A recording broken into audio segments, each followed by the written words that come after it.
Assalamualaikum warahmatullahi wabarakatuh. Untuk materi kali ini kita akan membahas tentang transformasi geometri. Adapun KD yang berkaitan dengan transformasi geometri adalah kita siswa itu menganalisis dan membandingkan transformasi dan komposisi transformasi dengan menggunakan matriks. Kemudian menyelesaikan masalah yang berkaitan dengan matriks transformasi geometri. Yang termasuk transformasi geometri itu ada translasi pergeseran, refleksi pencerminan, dilatasi, dan rotasi perputaran.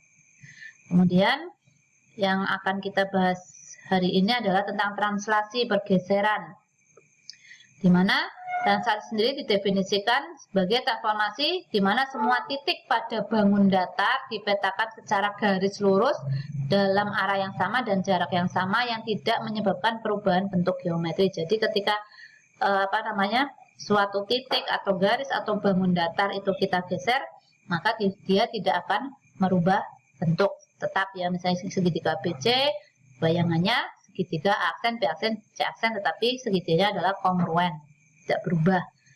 Kemudian beberapa komponen dalam translasi itu nanti ada yang namanya vektor translasi yang bentuknya vektor kolom atau matrik kolom. Ini bentuknya seperti ya, HK, dimana ini menggambarkan ketika ini H itu arah pergeserannya ke kanan atau ke kiri. Hanya positif maka geser ke kanan, hanya negatif geser ke kiri. Kalau K ini itu gesernya atas bawah. Kalau K-nya positif maka geser ke atas, K-nya negatif gesernya ke bawah. Jadi kalau H ini kanan kiri, K itu atas bawah, gitu ya. Ini jadi ketika mau mentranslasikan pasti ada vektor translasi namanya. Kemudian misalnya ini titik A 5,2, titik 5,2 di sini ya, akan ditranslasi atau akan digeser dengan vektor min 3, 4. Berarti ini kan yang atas kan kanan kiri ya, karena negatif maka gesernya ke kiri. Kalau ini 3 satuan. Kalau ini atas bawah berarti setelah 3 satuan ke kiri, nanti dia bergerak ke atas sebanyak 4 satuan. Ini ya, misalnya dari titik 5,2. Ini 1, 2, 3 ke kiri, kemudian ke atas 1, 2, 3, 4. Jadi nanti memperoleh bayangan setelah digeser yaitu titik A aksen 2,6. Titik B juga begitu. Kemudian secara umum jika ada titik P, X, Y ditranslasikan oleh H dan K ini memperoleh titik P aksen, di mana P aksennya itu X plus H, ini kan ditambah H kan, kemudian Y aksennya itu Y plus K penjumlahannya. Jadi kalau ini aksis ditambah H, yang ini Y aksennya ordinat ditambah K, gitu ya. Kalau mau kita tuliskan seperti ini, berarti X aksen X plus H, Y aksen itu Y plus K. Atau kita boleh juga menulisnya dalam bentuk SPL, X aksen sama dengan X plus H, Y aksen sama dengan Y plus K. Kemudian misal ini contoh, setelah kita amati tadi tanpa menggunakan geometri. Kalau tadi kan secara gambar, secara geometri kan geser ke kiri 3, geser ke atas 4 gitu kan. Kalau seandainya kalian mau disuruh mencari bayangan PQR, titik P, Q, dan R ini ya, tanpa menggambar, apakah bisa cari bayangannya? Bisa menggunakan yang tadi. Berarti X aksen sama dengan X plus H, Y aksennya sama dengan Y plus H plus K maksudnya gitu ya. Jadi misalnya ini ada titik P min 3,7 digeser dengan vektor translasi 4 min 3, maka P aksennya berapa? Tinggal ditambahkan aja, berarti ini aksisnya min 3 ditambah H, ini berarti 4, kemudian ordinatnya 7 ditambah min 3, min 3 tambah 4 1, 7 tambah min 3 berapa? 4. Yang Q aksen juga begitu, R aksen juga begitu, tinggal ditambahkan dengan vektor translasi. Itu ya. Ini secara umum bisa dirumuskan seperti ini, bahwa mencari X aksen tinggal aksis ditambah H, kemudian Y aksen ordinat ditambah K. Kemudian di sini ada notasi pemetaan dari pergeseran. Jadi dari titik X, Y ditranslasikan oleh HK, vektor HK maka akan memperoleh bayangan X aksen, Y aksen. Di mana X aksen, Y aksennya itu ini ya, X plus H, Y plus K. Oke, kalau tadi sudah bisa dipahami ya cara menggeser titik. Jadi titik-titik itu tinggal ditambahkan saja dengan vektor translasi. Tapi kalau misalnya yang mau kita geser itu garis atau lingkaran atau parabola, bagaimana caranya? Caranya adalah bisa menggunakan alternatif ini yang pertama dengan notasi pemetaan tadi, bahwa kalau ini translasinya min 2, 3, maka nanti ininya X plus 2, jangan X min 2 ya. Kemudian yang ininya Y-nya diganti Y min 3, ini plus gantinya min. Nanti dari mananya kita lihatnya di alternatif yang kedua.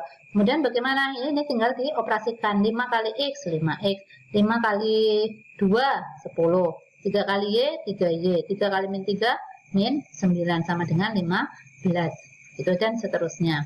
Jadi hasilnya, ketika garis ini 5X plus 3Y plus sama dengan 15 ditranslasikan min 23, maka mendapatkan garis 5X plus 3Y sama dengan 14. Kemudian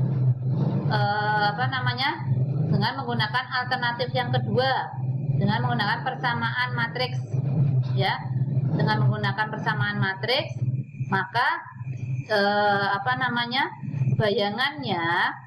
bayangannya kita lihat tadi kan X aksen, Y aksen sama dengan XY ditambah vektor translasi min 2, 3. Berarti ini X aksennya kan X min 2. Nah, tadi kenapa plus?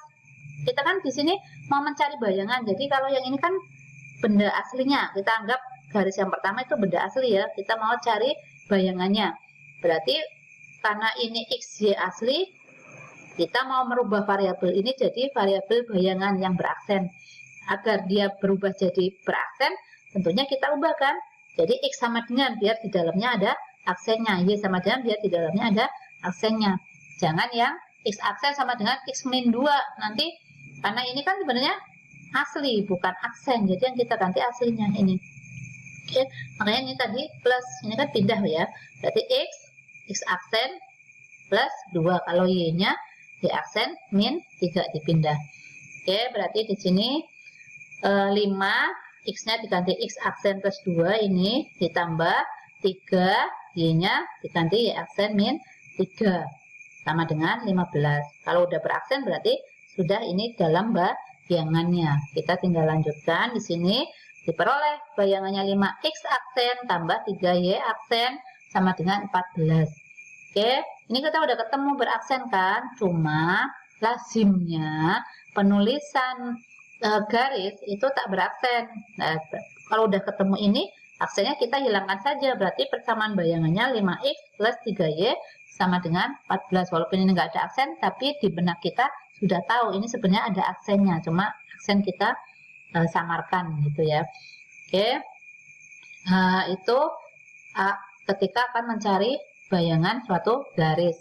Kalau yang tadi misalnya yang lingkaran, kalian suruh mencari bayangan lingkaran ketika digeser 5 min 3. Caranya berarti gimana? Sama dengan tadi ya. Berarti yang kita ini X ini kita ganti apa? Ganti X min 5, jangan plus 5 ya. X min 5 berarti nanti X min 5 ditambah 2 kuadrat. Gitu ya. Kemudian kalau Y-nya diganti apa? Berarti Y plus 3. Karena ini min kan?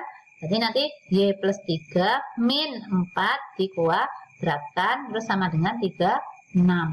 Nah, itu nanti bayangannya tinggal kalian lanjutkan, dioperasikan selanjutnya. Yang tadi misalnya X min 5 plus 2. Min 5 tambah 2 berapa? Min 3 gitu ya. Berarti ini nanti X min 3 kuadrat ditambah. Berarti kalau yang ini apa? Jadi kan Y-nya diganti Y plus 3 min 4. Plus 3 kurangi 4 berapa? Min 1. Berarti Y min 1 kuadrat. Sama dengan 36. Berarti itu nanti persamaan bayangannya seperti itu. X min 3 kuadrat ditambah Y plus 1. Y min 1 kuadrat sama dengan 36. Oke, Oke, untuk yang C silahkan kalian coba. Berarti ini tinggal diganti ya, ini juga diganti, kemudian dioperasikan seperti ini. Oke, sekian itu tentang translasi. Untuk berikutnya nanti kita bahas masalah refleksi atau pencerminan.